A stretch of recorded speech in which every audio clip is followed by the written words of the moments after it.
This is the DP Show, where insanity sounds sane. And now, the man, the myth, the legend in his own mind, D. Palmer. The DP Show, I'm D. Palmer.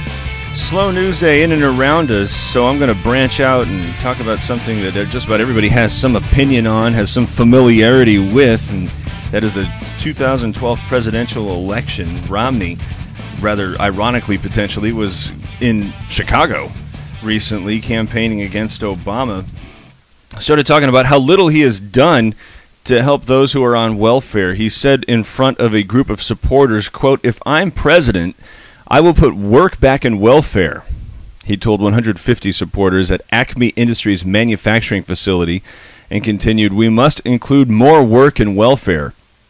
We will end a culture of dependency." He's been talking an awful lot about culture, his Governor Romney lately, and here he is suggesting that under the Obama administration, people have started to rely on handouts, I guess is the way that he would phrase it, which Obama, of course, quickly came back with a presidential nuh-uh, as they continue to try to shape themselves as one being with a different economic vision, the other doing just about as well as he could have or anyone could have expected because of how bad the situation was that he had inherited. What I want to talk about today is exactly who has the better claim, I guess is the way to put it. Does Obama have a point that he inherited a horrible situation, and does Romney have a point in that he will be able to come up with a different message or a different plan, a different philosophy that will go so far as to change the way that the economy is developing recently? Because what I'm going to suggest to you is that Obama might have a point.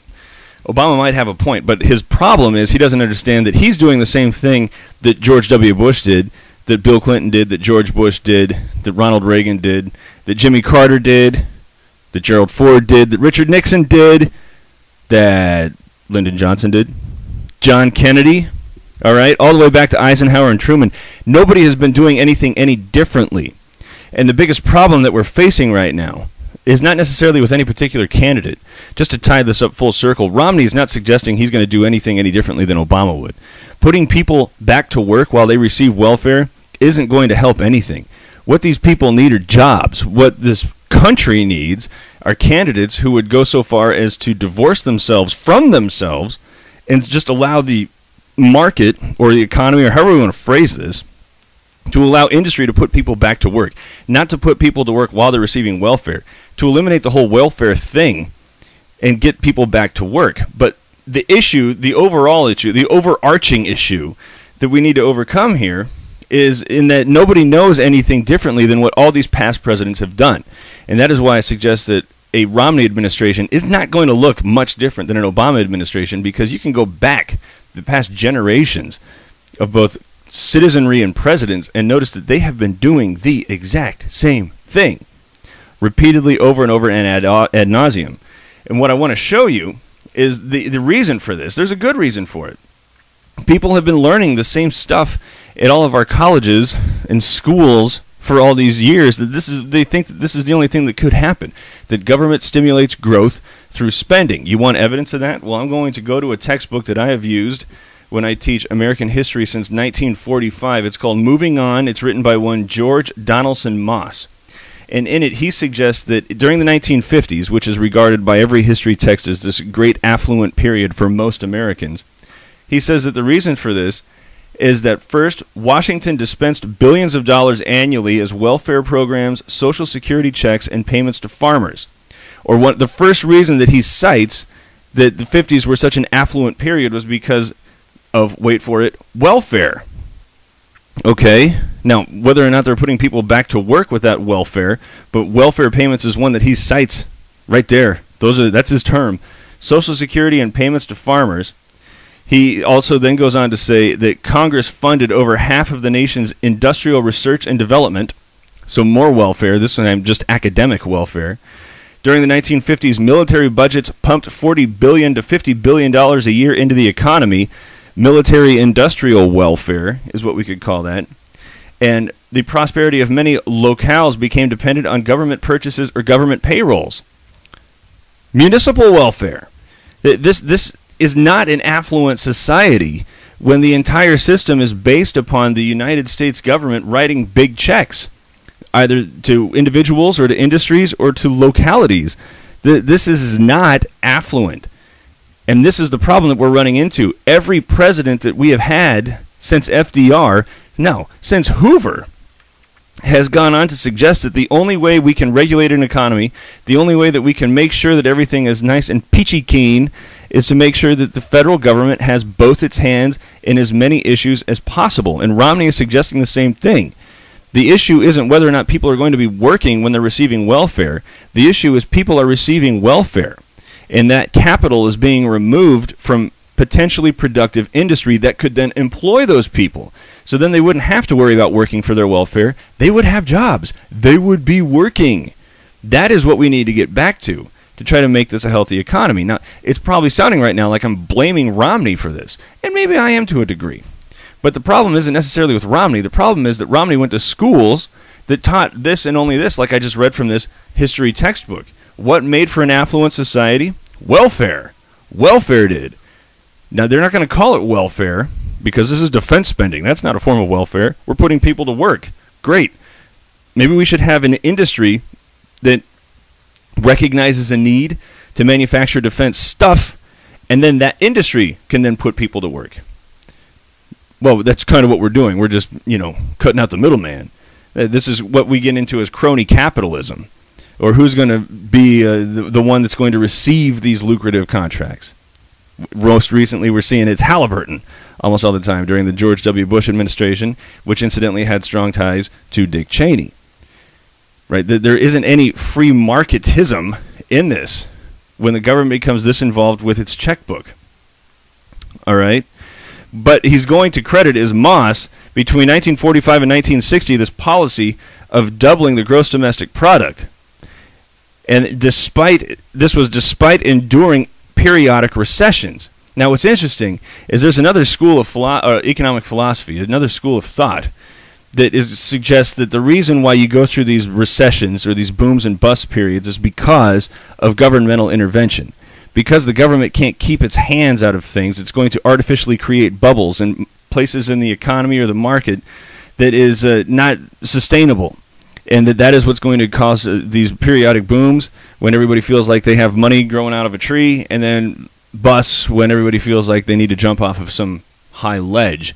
And that the 50s is marked with these sorts of recessions just demonstrates what the Austrians and the Austrian business cycle theory is what I just summarized are actually right.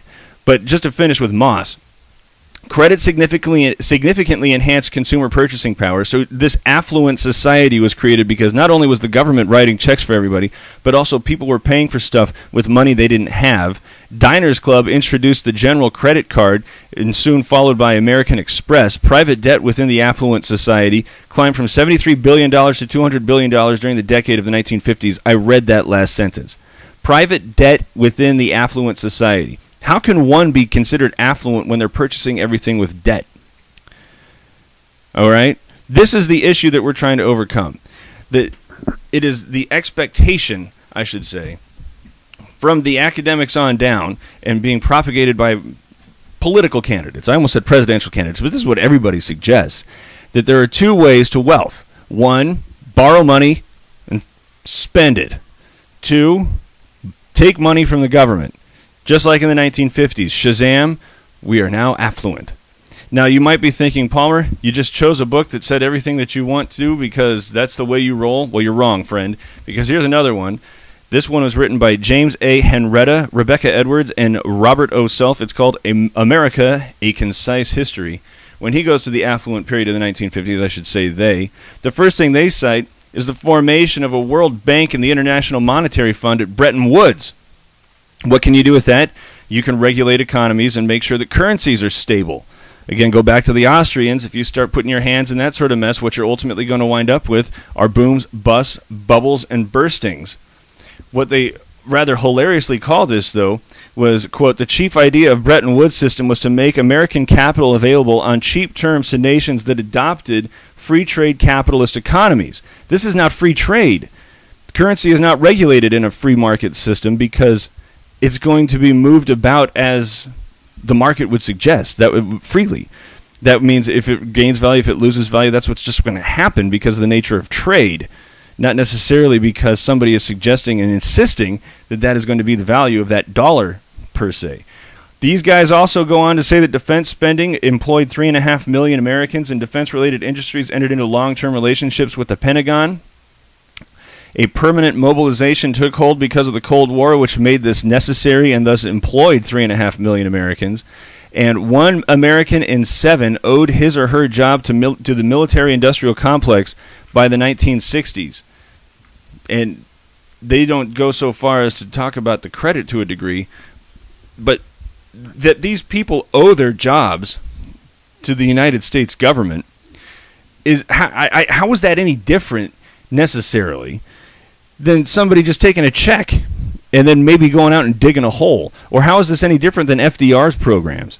Remember, he went out and built sidewalks and bridges and cleared forests and all that stuff with out-of-work workers, and then paid them so that they would then go stimulate the economy and try to get it going by going to the store and buying something, and that store owner then goes to the teamster who brought it to him and pays him, who then goes back to the farmer who grew something and pays him, and you get this whole circle of life with that $1 that was given.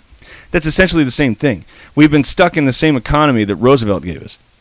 And we now have 2 presidential candidates, both Obama and Romney, who are suggesting that we need to do the same thing. One is just suggesting that the people who are receiving welfare need to do a little bit more work. What we need to do is get these people back to work. And what has been a disservice to all of us is that nobody understands that there was a time period very similar to ours where we saw what can stimulate economy right back to growth. We're going to talk about that right after this on iTalk 106.7. This is the DP Show.